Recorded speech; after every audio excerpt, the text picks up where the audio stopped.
Assalamualaikum warahmatullahi wabarakatuh. Selamat datang di Novita. Pada kali ini saya ingin membagikan edukasi terkait makanan dan minuman yang sebaiknya dihindari dan dianjurkan saat diare. Yuk simak videonya. Kamu mungkin saat ini lagi diare, jangan lupa hindari makanan-makanan berikut.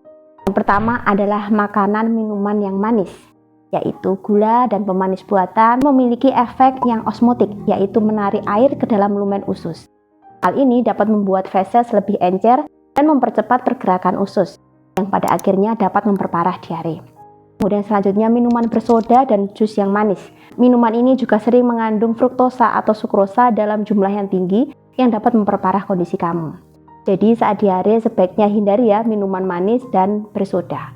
Gantilah dengan air putih, air kelapa tawar, atau larutan oralit untuk membantu tubuh kita tetap terhidrasi. Nah, produk selanjutnya yang harus kamu batasi atau kurangi atau hindari adalah produk susu.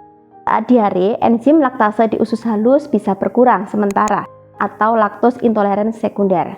Karena jumlah enzim laktase ini yang berkurang, tubuh kita tidak bisa mencerna laktosa dengan baik. Susu dan produk olahannya seperti keju dan es krim mengandung laktosa, sejenis gula yang sulit dicerna, terutama saat diare. Nah, laktosa yang tidak tercerna ini akan difermentasi di usus yang menyebabkan gas, kemudian kembung dan diare makin parah. Namun, yogurt tawar atau yang rasanya pelin ya, ini mengandung probiotik atau bakteri yang baik seperti Lactobacillus dan Bifidobacterium seringkali menjadi pengecualian. Yogurt yang pelin ini dapat membantu memulihkan keseimbangan flora usus dan mempercepat pemulihan kamu. Lalu selanjutnya yang perlu dibatasi adalah makanan yang berlemak. Makanan yang digoreng, makanan cepat saji, daging berlemak, dan makanan yang bersantan sulit dicerna oleh usus yang sedang bermasalah. Kandungan lemaknya bisa mengiritasi usus dan memperlambat pengosongan lambung, yang dapat memperberat rasa tidak nyaman dan dapat memperburuk diare. Kemudian makanan selanjutnya yang perlu dibatasi adalah makanan pedas. Kandungan senyawa seperti capsaicin dalam cabai dapat mengiritasi mukosa usus kita yang sedang sensitif, yang dapat menyebabkan perut kram dan mempercepat pergerakan usus, sehingga diare menjadi lebih sering dan juga lebih parah. Kemudian yang selanjutnya dibatasi atau dihindari adalah kafein dan alkohol. Minuman yang mengandung kafein seperti kopi dan teh yang kental dan alkohol memiliki efek diuretik dan dapat merangsang pergerakan usus atau efek pencahar ringan pada sebagian orang. Keduanya ini juga bisa menyebabkan dehidrasi yang justru bisa membahayakan saat diare karena tubuh kita sudah banyak kehilangan cairan. Kemudian makanan selanjutnya yang perlu dibatasi atau dihindari adalah makanan tinggi serat yang tidak larut.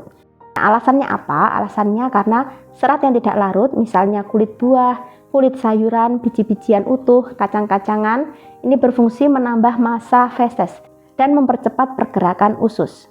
Saat diare, usus sudah bekerja lebih cepat, sehingga konsumsi serat tidak larut ini justru dapat memperparah frekuensi BAB kamu dan membuat feses menjadi lebih cair. Alternatifnya adalah serat larut, misalnya dari pisang, oatmeal, apel tanpa kulit. Yang makanan ini dapat membantu menyerap air dan membuat feses menjadi lebih padat. Kemudian makanan selanjutnya adalah sayuran penghasil gas yang perlu dibatasi, yaitu adalah brokoli, kubis, kembang kol, dan kacang-kacangan menghasilkan gas melalui proses fermentasi di usus. Nah, saat diare, usus lebih sensitif sehingga menyebabkan gas berlebih yang dapat menyebabkan kembung, perut tidak nyaman, bahkan juga kram. Lalu selanjutnya apa aja sih alternatif makanan yang sebaiknya dikonsumsi atau dianjurkan? Berikut adalah contoh makanannya. Yang pertama adalah nasi putih atau bubur, karena makanan ini rendah serat dan juga mudah dicerna. Kemudian selanjutnya kentang rebus. Kentang rebus ini merupakan sumber karbohidrat yang lembut. Kemudian selanjutnya adalah daging ayam tanpa kulit yang diolah dengan direbus atau dikukus. Nah, protein pada daging ayam tanpa kulit ini mudah dicerna karena tanpa lemak yang berlebih. Lalu selanjutnya adalah buah pisang. Buah pisang ini ternyata mengandung serat larut atau pektin yang dapat membantu memadatkan feses dan kaya kalium yang dapat membantu mencegah dehidrasi. Lalu selanjutnya adalah roti tawar putih. Hal ini karena makanan ini rendah serat, mudah diproses oleh usus.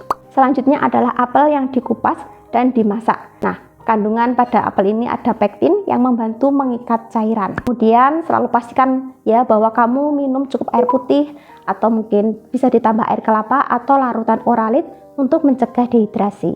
Jika diare kamu berlanjut dan disertai gejala parah lainnya, segera hubungi dokter ya. Nah, jika kamu suka tips kesehatan ini, jangan lupa share ke teman-teman kamu. Oke, semoga bermanfaat ya. Kita bertemu di konten selanjutnya. Wassalamualaikum warahmatullahi wabarakatuh.